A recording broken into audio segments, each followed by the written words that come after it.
I will begin with a little confession. This is a book about the American Revolution. I never intended really to write a book about the American Revolution, and I came about it in a curious way. I think am not the only one who in high school sort of was turned off by the topic. Something, and I can blame them, my history teachers, because they're not here now, for just sort of, it left me flat.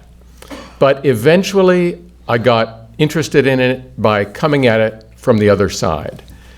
I started probably 17 or 18 years ago making a serious study of the 17th century, so the century before the American Revolution in Europe. And in particular, I was fascinated by the people in the 1620s and 1630s who began to refashion the definition of an individual. I mean, we think of the idea of an individual as something universal and for all time.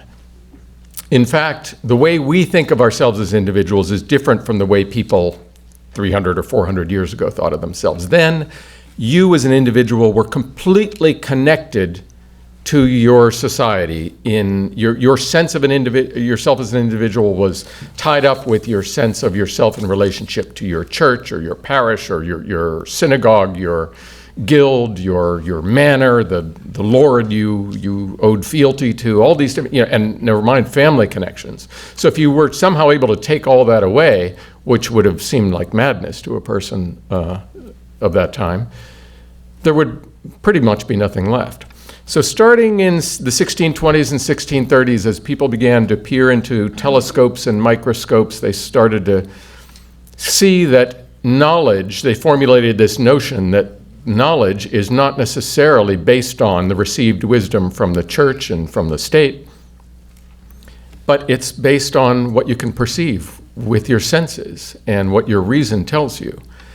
And this then led to a new formulation of a new theory of knowledge and a new formulation of the individual. It gave this new primacy to the individual. And when that happened, the philosopher René Descartes is called the father of modern philosophy because he is the one who brought this all together into this idea that the individual mind, and as he said, its good sense, is the basis for this connection that everybody has with nature and with the physical universe. And that very quickly meant to people that the individual has certain value, that every individual is equally valuable to every other. And very early on, earlier than we appreciate, in the 1640s, for example, people started to formulate the idea that, well, if that's the case, then girls have just as much right to education as boys. And people started to create little utopias based on one person, one vote. Baruch Spinoza, following in Descartes' wake, came up with the idea that if every individual is equally valuable, then that means that the only form of government that is valid is one in which every individual has equal say. And Spinoza's works were banned because he said this.